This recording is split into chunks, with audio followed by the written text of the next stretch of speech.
Our top focus at this hour. After Prime Minister Modi's Indus water masterstroke, keeping the Indus water treaty in abeyance following the Pahalgam terror attack, a rattled Pakistan has shifted from threats to a global diplomatic offensive. Islamabad has now convened a high-level, high-profile international conference, bringing together ministers, foreign experts and Chinese voices to accuse India of weaponizing water and violating international law. The effort appears aimed at building international pressure on New Delhi to reverse the stance that has been taken post the Pahalgam attack. India, however, has maintained that terrorism and treaty obligations cannot go hand in hand. That has made the Indus Waters Treaty the latest diplomatic flashpoint between the two countries. We should remember, all of us, that internationally, the Indus Waters Treaty is widely celebrated and recognized as one of the most durable transboundary water sharing mechanism in history. Brokered by the World Bank and established as a framework that successfully insulated vital resource management from broader geopolitical hostility for over 6 decades, there is a global perspective on the Indus Water Treaty, which is defined by several key elements or pillars. First of all, this treaty should stay in consideration with a separation over integration. What does it mean? My colleague Siddhant and Aman now join us, getting us more details and perspective. Siddhant, Pakistan clearly on the back foot when it comes to India putting the Indus Waters Treaty in abeyance. We've seen everything. We saw Khwaja Asif threatening war a few days ago to now this diplomatic offensive trying to build pressure on India. None of it is going to work though, isn't it? That's right, Poonam. So we heard Pakistani side, we heard that how the think tankers were invited and this mega PR offensive was launched by Pakistan. Perhaps their foreign minister, their sitting ministers participated in this conference. So let's also now talk about India's version, what India has to say. Now, it's very important to highlight here, Poonam, that twice India asked Pakistan to enter into an intergovernmental negotiation within 90 days to address Pakistan's repeated refusal to follow the treaty's dispute resolution mechanism. So once the notice was served to Pakistan in January 2023, and second time a stronger notice seeking review and modification of the treaty was given to Pakistan in August 2024. This is much ahead of the Pahalgam attack. Now, India's viewpoint is that India seeks a modification of the IWT to address fundamental unforeseen changes since 1960s, Poonam. Which include the key drivers are, climate change and environment, unpredictable river flows, severe drought situation, and glacier melting, energy needs, the necessity to build run-of-the-river hydroelectric projects in Jammu and Kashmir to meet emission targets, so on and so forth. So, of course, this treaty was put in abeyance after the Pahalgam terror attack by the Indian government. This because Indian government at that point in time cited reason that the treaty was signed in the spirit of friendship, and that spirit itself was damaged when PAK-based terror groups attacked. Backed by Pakistani military establishment attacked India. Point number one. But before that also, there were twice when India sent notice officially through the IWT mechanism to Pakistan, asking Pakistan to enter into an intergovernmental negotiation, citing various reasons for the need to amend the treaty. Energy needs, environment, demographies have changed, so on and so forth. Yes. So, PR offensive have definitely been launched by them at this point in time. The think tanks from China, Russia, all are participating in this event, blaming India for starting war, for weaponizing war. But the fact remains that the demographies have changed.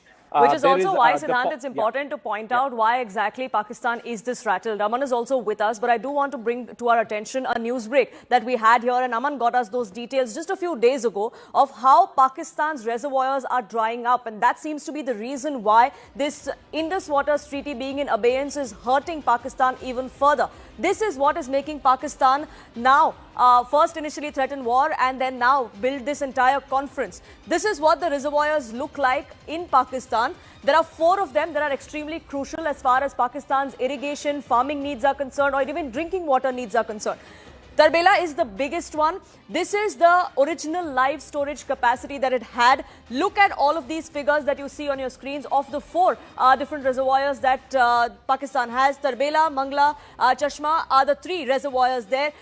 Look at what the storage has now come down to. In most cases, they have come down to half of what they used to be. Tarbela being the biggest one, it was 9.6, almost 10. It has now come down to 5%, 5 Cusecs is that is a percentage where it has now come down to. So this is the reason why there is an alarm in Pakistan, Aman, and this is exactly why Pakistan is now dipping into their book of tricks, trying to figure out everything that they can do to ensure that India reconsiders this decision of suspending the IWT.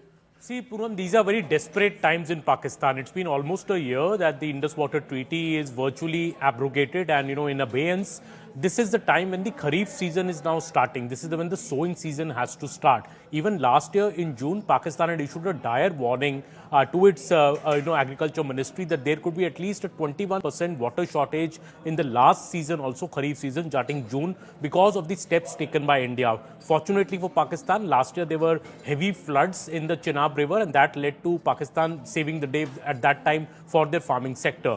But this year, again, at the start of the Kharif season, I see this as a deliberate ploy to Pakistan to first go to the International Arbitration Panel, which India does not recognize. Pakistan secured some award from that arbitration panel for itself, but India has never given any credence to that panel as well.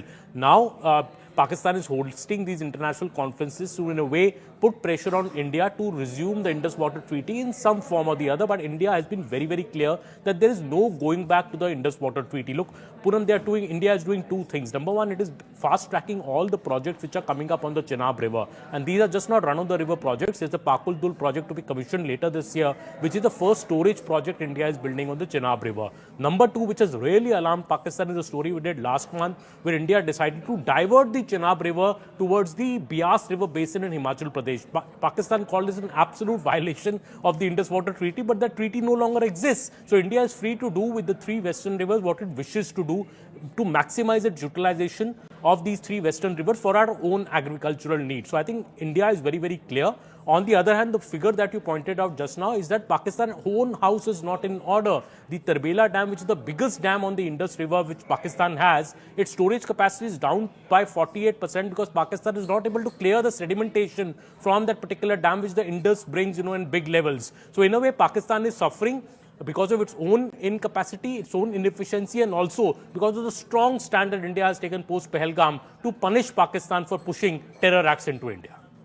And India has been very clear that blood and water cannot flow together. That has been the stance that India has taken. And so far, Siddhant, there has been no support that Pakistan has got over this. I mean, they tried to get in the World Bank as well, which was a facilitator of this treaty. But it was very clear that this is a treaty that was between the two countries. It was for them to decide how they go about this, and no third party is going to intervene. Why does Pakistan now think that by convening such a conference, they are going to get any help now?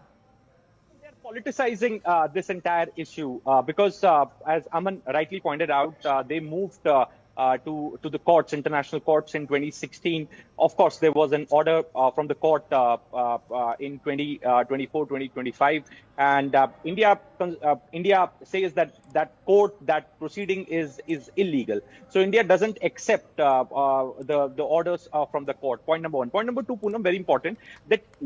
So yesterday there were a lot of speeches were made, Poonam, accusing India of being anti-human, anti-humanity, weaponizing water, so on and so forth. Just a small point I would like to make here. Last year, there was massive floods in Pakistan. It was India which provided information to Pakistan, not through the mechanism of Indian Indus Water Treaty, but through the High Commission in Pakistan. So that also needs to be mentioned by Pakistanis when they are accusing India of stopping water, when they are accusing India of weaponizing water. That when Pakistan was actually Pakistan actually needed data for the water management in the times of floods, India actually helped Pakistan despite Indus Water Treaty in abeyance. Absolutely. So Pakistan may cry victim and may try to portray that India is the aggressor here, but that's really not the case. All Pakistan has to do is ensure that they dismantle terror groups that emanate from their soil, and we will be back perhaps to reconsidering our decision on the Indus Waters Treaty. I have to leave it at that. Aman and Siddhant, thank you so much. Shifting focus